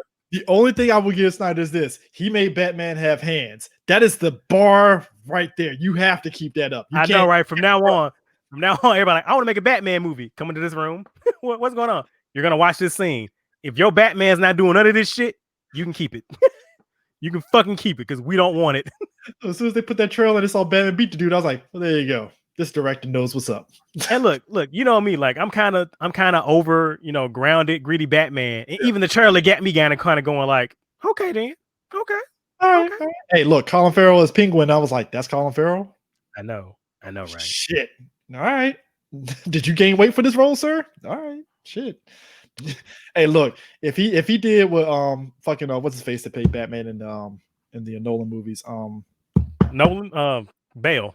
Bill, if he did what Bill did, because you remember Bill was coming off of the machinist and he had to build up muscle to be Batman. So if he did what Bill did for that fucking other movie where he put on a weight and stuff and he had to be Dick Cheney and he does this for Penguin, I'm like, oh shit, all right, Farrell, you trying to get a Grammy? Not Grammy, Oscar? All right. You trying to EGOT us? You trying to be EGOT? Okay, then go for it. That's what's up. Go for it. Trying to think. Oh, Hawkeye show. Apparently we're getting Mockingbird in it. I heard they're gonna recast her, and that makes me so mad. Bruh, I was so mad because I'm like, you got him right there. Palicki is not doing anything. I don't think the Orville is doing another season, is it? I don't know. Don't care. I'm like, but hey, look, Orville's great, by the way. I'm just saying. But like, I'm like, she's right here, guys. Just get her. You're using Daisy and them for fucking the Nick Fury show. Get. Oh, come on. I'm heated. Man. I'm hot. I'm heated. I'm fucking mad. I'm also fucking mad that Hawkeye's a family man, so he can't be married to her. So I'm extra mad about that shit. Yeah, it's like I get it because again, you're pulling from the Ultimate Comics and stuff, so family man and all that stuff. But it would be nice if he was like the Bachelor and like Mockingbird was his longtime ex-girlfriend or whatever, on and off. Set up my West Coast Avengers, you freaking whores. I mean, so you got that. Nick Fury, like I said, got his own show, and apparently Daisy and Coulson and them are going to be in that show, which I'm like, all right, finally connect the tissue to Agents of S.H.I.E.L.D. Took you long enough. All after the fact. 8 seasons later, well, shout out to that show. It got 8 seasons. That is a miracle in and of itself. How we'll never know. I feel like after a certain point, like they didn't want to cancel it because it'd be like bad optics. So it's like just like how Smallville got 10 seasons, and you're like, the fuck we get 10 seasons? How? Like at least Agents, it had the benefit of the MCU. Smallville, I'm looking at y'all like, so how? WB, did you not have any other new shows to fill the void? You just had to keep Smallville going? All right. Speaking of, I was going through my Facebook memories this morning, and I remember there was an interview they gave where they said like during that whole Smallville era, they wanted to do a Gotham show that was going to be essentially Gotham Law and Order, but they didn't do that because they were holding off to see how Birds of Prey was going to do. Didn't it have Bat Embargo at that time though? That was doing the Bat Embargo, I believe so. But that's what it would not have been any Batman in the show, but like I said, it would have been Law and Order Gotham City. It just would have been featured on the Gotham City Police Department, and they were waiting to see how Birds of Prey performed if they were going to greenlight and proceed with the show. You know what? I went back and watched some, again, DC Universe, RIP to that thing, because now it's strictly comics and stuff, but I think they're full-blown ditch it now. Well, no, they revised it as an actual comic book app now. Yeah. Which I'm like, cool. Cool, I guess. That's what people were asking for, but now, so Titans and all of them are going to HBO Max now. So, which by the way, can I say this? People who have companies who have streaming services, if it's the shit that you own or it's the shit that's within your studio house, you don't have to take it off your streaming platform. Mm-hmm. The reason shit went off Netflix is because there were licensing deals with you guys, so they couldn't keep certain things up. But if it's your streaming platform with the shows that you own, that you made, tell me why things are getting pulled off. That doesn't make any fucking sense to me. How is it that Disney knows this, and yet HBO Max doesn't? I was like, why are you taking that off? You own it. What are you doing? Why are you rotating your shit off? Like, what are you just keep it on there? Like, what are you doing? Like on Disney Plus, I think Mighty Ducks isn't on there yet. It's still part of, because it's still under HBO's contract right now. But they literally put a date like, hey, Mighty Ducks will be on Disney Plus soon enough, but they're waiting for the license to fucking expire. And it was the same for Black Panther and I think Ant-Man and the Wasp. They had to wait for the Amazon license to go away, and then they finally, it went to Disney Plus and stuff. So I'm looking at HBO Max like, why are you taking down the Justice League movie? Even though I was never going to watch it again, but I might want to watch it. Now I can't watch it. It's like, why are you taking, like, what the fuck are you doing? Like, I don't get it. Doesn't make any sense to me. Doesn't make any sense. See now you got me wanting to go back to watch Smallville. Now I hate you, Prime. Because remember that time period where they were hinting that Batman was going to pop up, and like I said, the Bat Embargo popped up, and then they only did the Batman thing in the Smallville comic that came out after the show was over. Look, dude, I watched every single episode of Smallville. Not my Slade. Just putting that out there. I think the only things that they did well were the Legion of Superheroes. It's a fucking surprise. Yeah.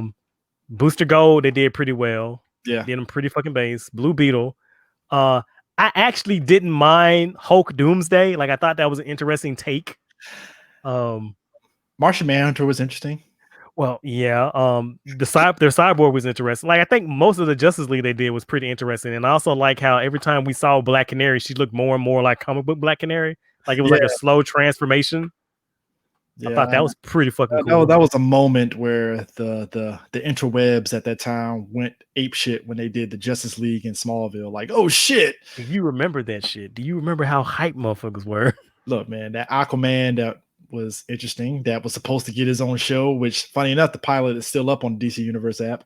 That's not a bad. It's not a bad. Have you watched it? It's not a bad pilot. It's not bad. It's just kind of interesting to how they passed on it. And I was like, yeah, I'm like, this seems this seems so CW. Like it seems like maybe 3-4 seasons tops. Maybe. I mean, yeah, look, if Supergirl could have gotten 6 seasons, this could have gotten 7. See, an Aquaman show now would work because they're trying to rotate out stuff because I hate again, shout out to fucking DC Fandom and that fucking panel that the president of Warner Brothers and Jim Lee and who else was on it, and they were talking about the DC. Like, look, if that panel was hinting at what I think they're hitting at, where they're like, no more embargoes and like we the multiverse now, baby. I'm like, please. Well, I mean, the start of it, like I said, was Batwoman when they casted Bruce Wayne. You know, yes, it's hush, but fuck it, it's Bruce Wayne. We're getting that now, finally. You know, we've been asking for that since Arrow season 1 when they mentioned Gotham City. I'm like, where the fuck's Bruce Wayne at? You know, and look, love Crisis to death. It feels bittersweet knowing that they set up this whole thing with the Justice League and the CW thing, and then Supergirl's gone, and I'm like, so I guess no Justice League table, huh? Well, we'll see when crossover. And like, also, this is my next question, because you remember how they were talking about how like Kate and Kara were going to be the Barry and Ollie of the Arrowverse going forward. Great connection.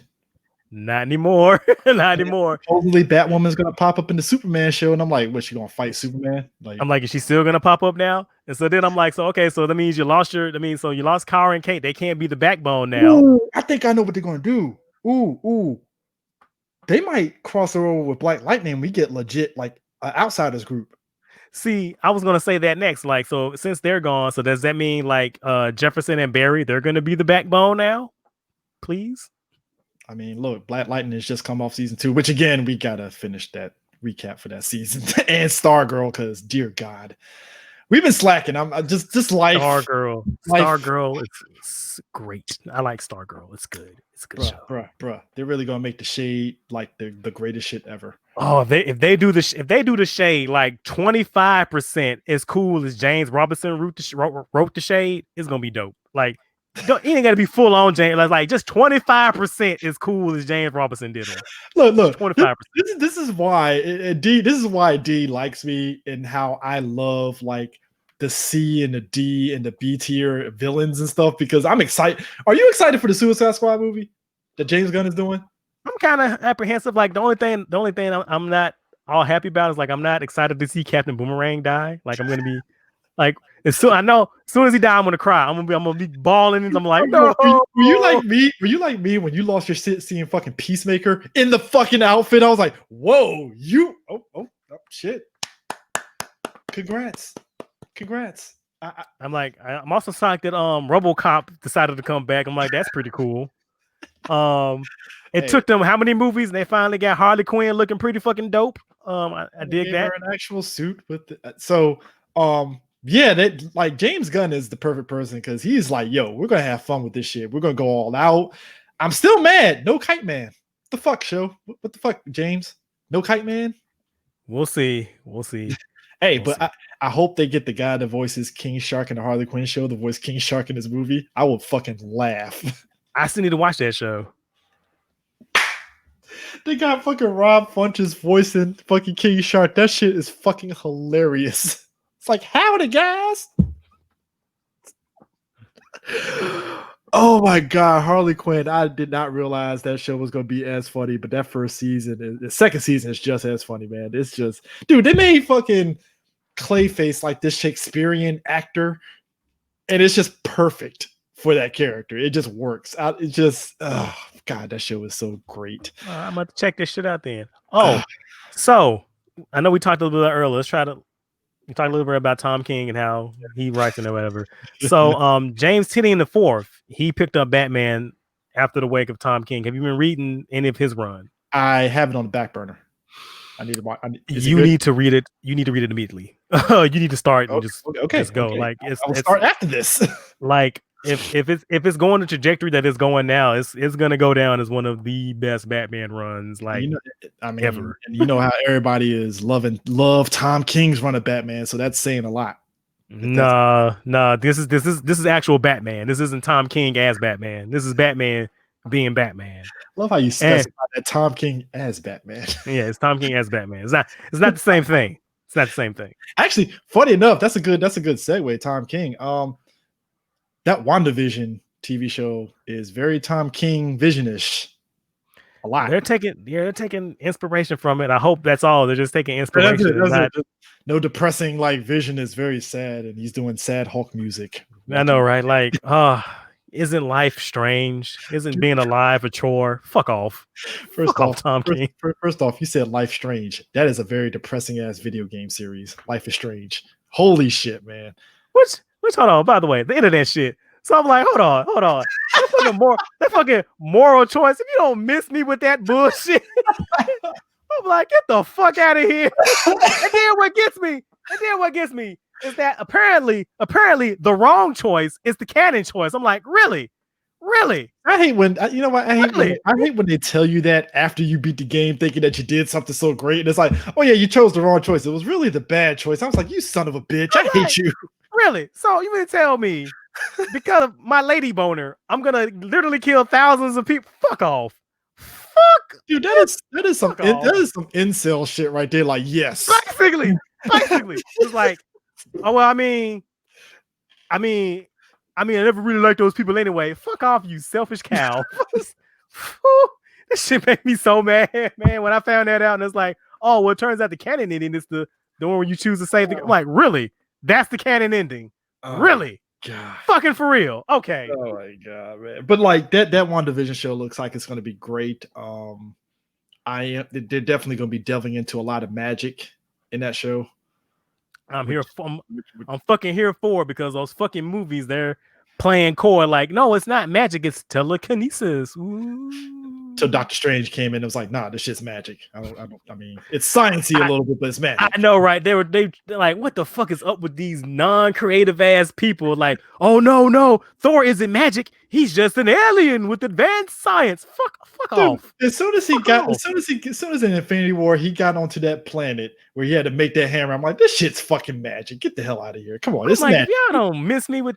Come on, like dog. Ragnarok was literal magic. Let's be real about this. As soon as Surtur popped up in there, I was like, this is magic. This ain't science, nigga. Like, come on. It's like, look.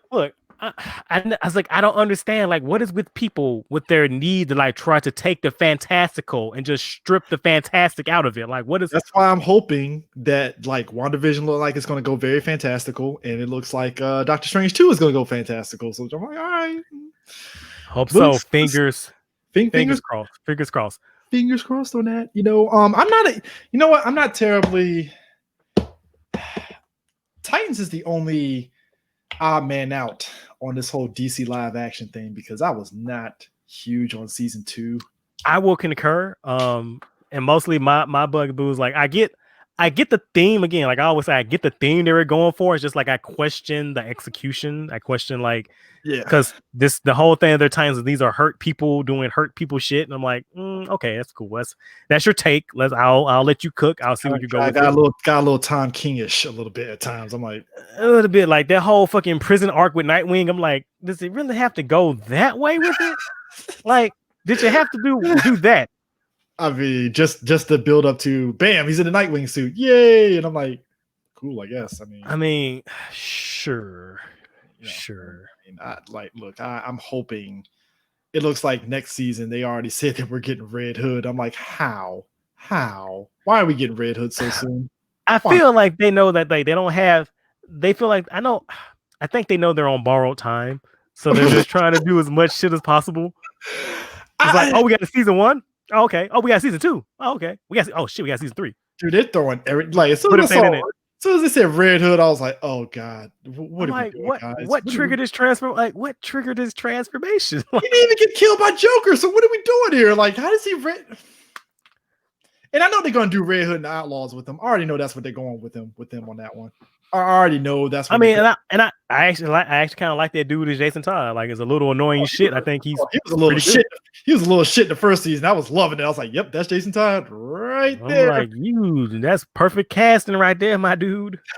I mean, well, I'm guessing next season is going to be Starfire's sister because she's on Earth now. So I think she's cast. I think she's promoted to series regular. I believe last I looked. Yeah. So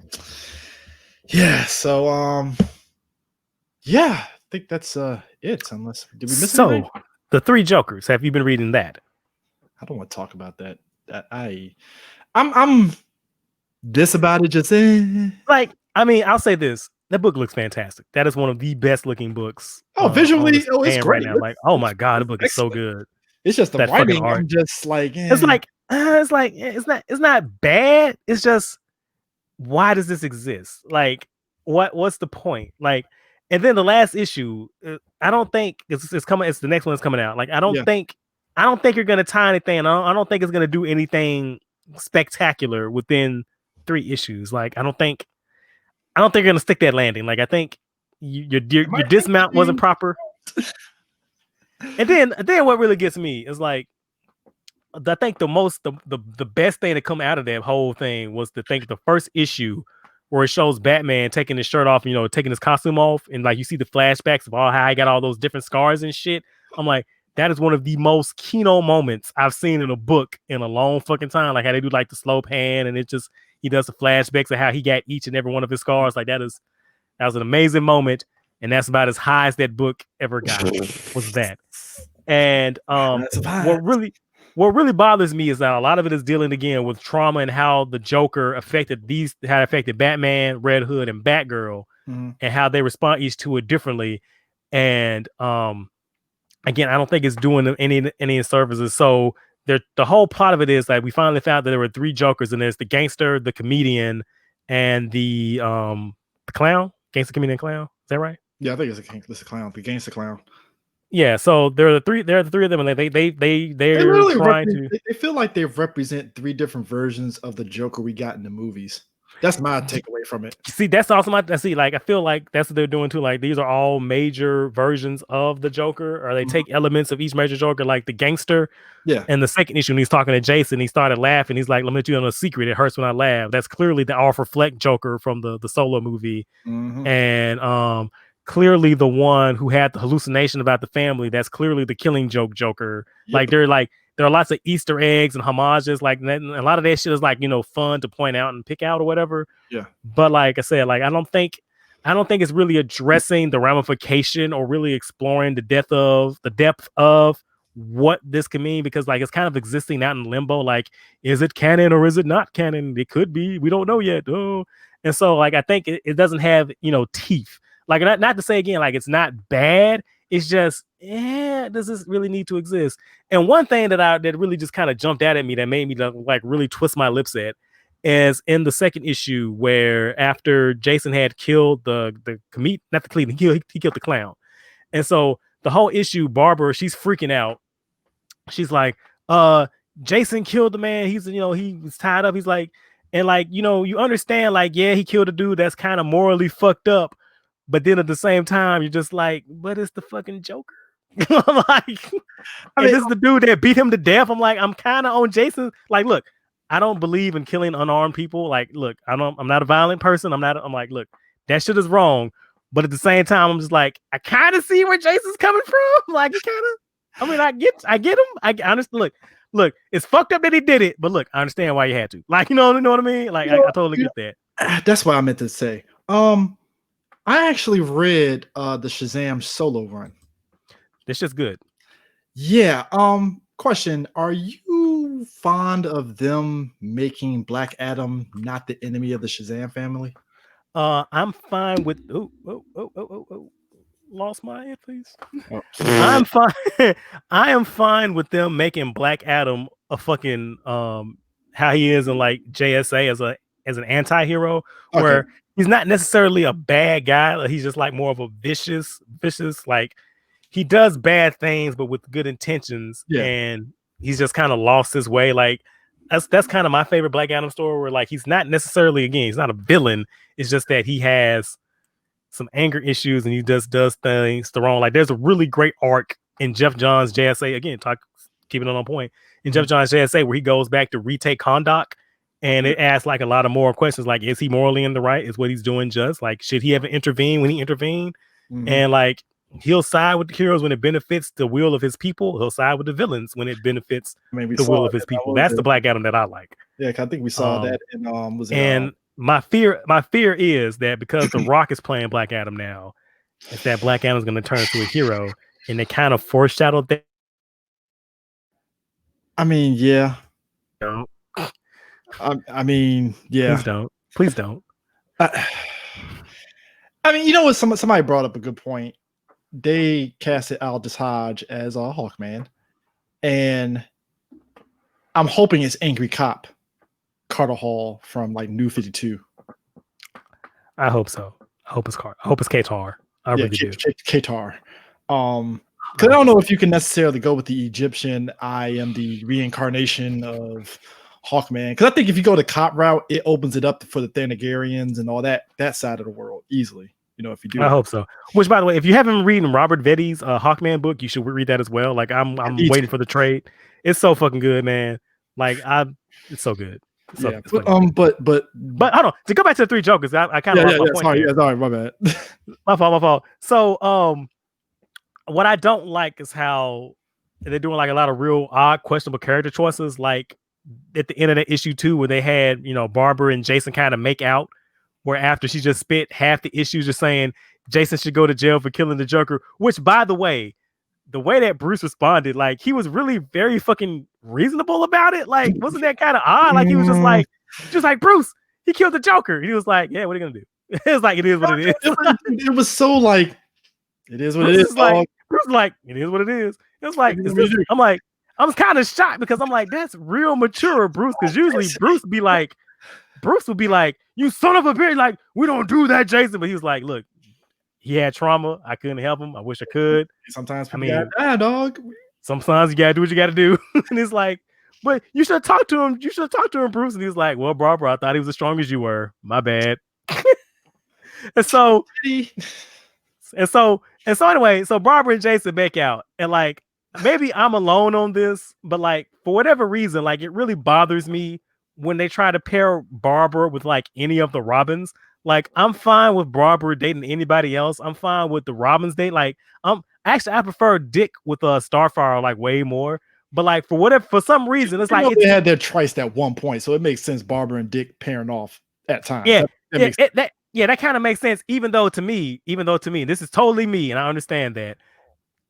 I always view Robin and Batgirl as like brother and sister. So it's like, technically it's not incest, but it kind of is a little bit. Even the relationship, it feels weird. It's kind of like, you know what it is? It's like if you had an adopted sister, that kind of shit, where it's like, yeah, like we're not biological, but we were essentially raised together. Like, we grew up like brother and sister. That is exactly why I understand why people feel Barry and Iris hooking up in the show feels weird. Yeah, that shit still kind of grimy to me. Like, if I'm close enough to a dude where he can call me his son and I marry his daughter, there's something grimy about that. Like, look, it's not illegal. It's not wrong. I think the relationship is cute. I think they have good chemistry. Yeah, it's great. But like I said, like, if I'm close enough to a man and I live with them and he calls me his son, since he was a little fucking kid, like, he calls me his son, like, not literal. Not figuratively. I am his literal son. Like, you are that close to me and my family. You are just like my flesh. Brotherhood moments work with them so much. So it's like, it is weird. And so then again, I married your daughter. Something, again, it's not illegal. Yeah, it's not incest. It's just kind of grimy to me. Yeah, I see why with Dick and Barbara. Yeah, I get it. Yep. And then I also don't like when they do shit like, we're like in the Arkham games, like she's paired off with Tim. That's fucking gross. in the DC animated universe and in that Killing Joke movie, she partnered off with Bruce. That is fucking disgusting. That is a clear that look. Call HR. Call HR. Fuck that. Call HR. call HR right now. She's 18. It's legal, but it's weird. Don't get it twisted. That is your best friend's daughter who you have mentored with for years, you fucking creep. Yeah, to me, especially when you're coming off the fact of, but dude, Catwoman wants your dick every night. What are you doing here, Bruce? I mean, I know she's thieving, but go to Catwoman. Selina's right there for the booty call if you really need it here. I'm pretty sure she's open for that. You know. I mean, well, Selina's open for a lot of things. Well, I'm pretty sure she is, but I'm just saying, you're like, yo, Selina's like right there. But to be fair, like it was funny in the cartoon. I like how Batman Beyond was like, yeah, the shit just didn't work between me and Bruce. And I was like, okay, thank you, show. You like it I'm like, it shouldn't have happened. I know, but it's great. Like you said, it's not illegal. Yeah. She was 18, but again, that's your best friend. That's your best friend's daughter, and you mentored her. You mentored her for years. The subtlety of it, though, in Batman Beyond, though, you could tell even she felt it was weird. So. Yeah, you know, but anyways, the Joker like, shit was yeah. Go continue. Yeah, my bad. Like I said, like that. No, that shit has to be brought up. It's fucking, it's bizarre. Yeah. It's fucking bizarre. Man. Oh yeah. But like I said, like so that's how the issue ends. Where it ends, where like they do, the Joker's go and break out Joe Chill, who has I think it was a stage 4 cancer, and it's like you need to reveal why you really killed the Waynes, and like I hope they don't do some stupid ass like they try to tie everything together like the Burton Batman movies. Like I like Joe Chill.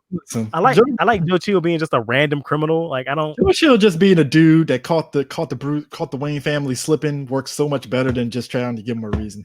I know, right? But did you like that moment when he went to go talk to Joe Chill and he's like he had to put on the fucking Batman voice. He's like, "Hi, I'm a Joe Chill, you remember?" Like he had to do the in-universe Batman voice. Like because he was thinking about the night his parents died, so he got caught off guard. He was just like, "Mom and Dad, excuse me, Joe Chill, you know why I'm here." Dude, you know, you mentioned Batman, Dr. Manhattan.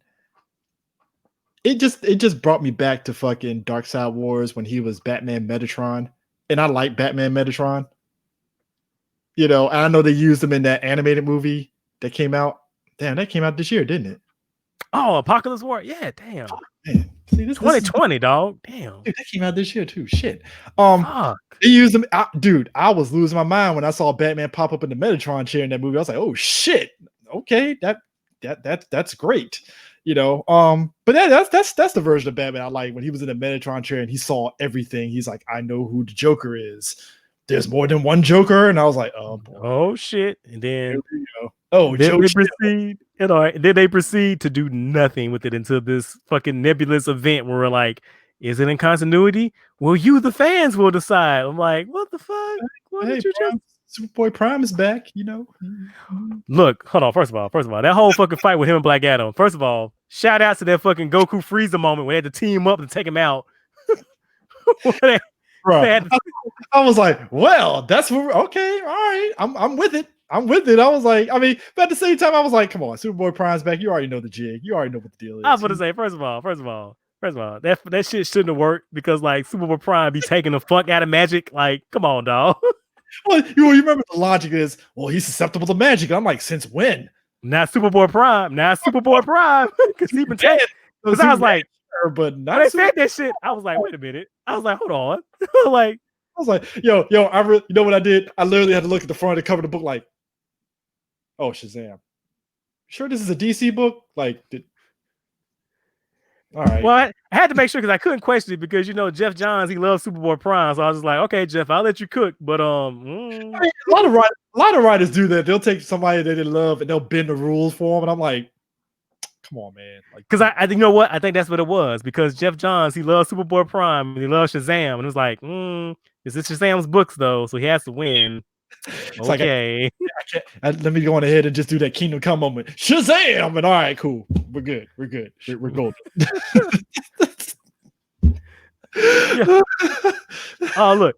Y'all, please read that book. Get the trades. That Shazam book was great. That Oh was my fun. That was God, a fun fucking book. dude, that book. Look, I was look. This is one of those situations. Like, I actually need to read that book that you were telling me. The fucking the Aquaman. What was the Aquaman book? No, the Shazam shit with the stones. Oh, the Justice League, the Rock of Ages. Yeah, I finally got the trade for that. So I'm like, okay, I need to actually crack open that book and read it. Read that shit. It's fucking dope. Oh man, fucking dope. But anyways, we're done. Since I'm actually going to catch up on DC Comics and stuff finally now. So yes, definitely read that James Tynion the 4th Batman run. Like, also, you'll know when I read it when I DM you and be like, dude. Also, so like they introduced a character in this run, the Joker's new sidekick, Punchline. Like, on paper, like, she represents everything that I don't like about modern comic books, but I fucking love that character. Like, on paper, like, I should hate this character like to the core, but like the way that she's written, like, is it kind of like Onomatopoeia Man when Kevin Smith did that, where it's like on paper it shouldn't work, but somehow it works? Man, like, look, like the way they handle her, the way like she's like, it almost brought a tear to my eye because she's like Harley Quinn used to be before they made her.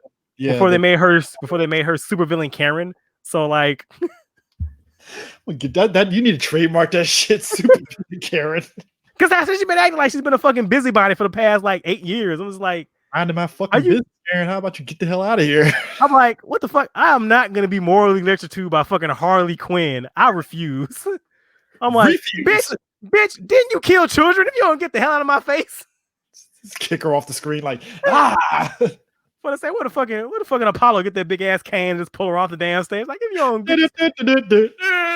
like, if you don't sit your ass down somewhere. Oh, that's our Harley. But yeah, punchline, bro. All right. Definitely will jump on that. Yeah, but anyways, we'll be back with another comic book corner. Hopefully I can get D on, because D has been low key keep catching up on his books now and stuff. So yes. I get his take on what he's been reading and stuff, because he'll sometimes be reading some off the beaten road books that I haven't read. I'm like, I guess I need to read that now. So definitely need to do that. And hopefully, actually I need to finish up Ultraman, because that's going to be the next Morphometicast episode is Ultraman. Which one? The one after Ultra Q, that one. Oh, OG Ultraman. OG. Yeah, I'm like, wait. I go. Which one are we doing? Like, what are we doing? There's so many. Because I'm watching Return to Ultraman right now, and I'm watching Ultraman Z on YouTube. God bless him for dual cast. That is like the best. The Lord's work. They should be doing that for Sentai. I mean, Sentai. Honestly, they need to do like dual cast, simulcast. Honestly, I feel like Hasbro's cock blocking that shit. Like, that has to be the only reason. I can only assume they're doing that because they probably are going to pick up the rights for Sentai. That's the only reason I can think of, because that I hope so. That's a different story altogether for Morphometicast. But anyways, folks, we'll be back and we'll catch you guys later. Peace out.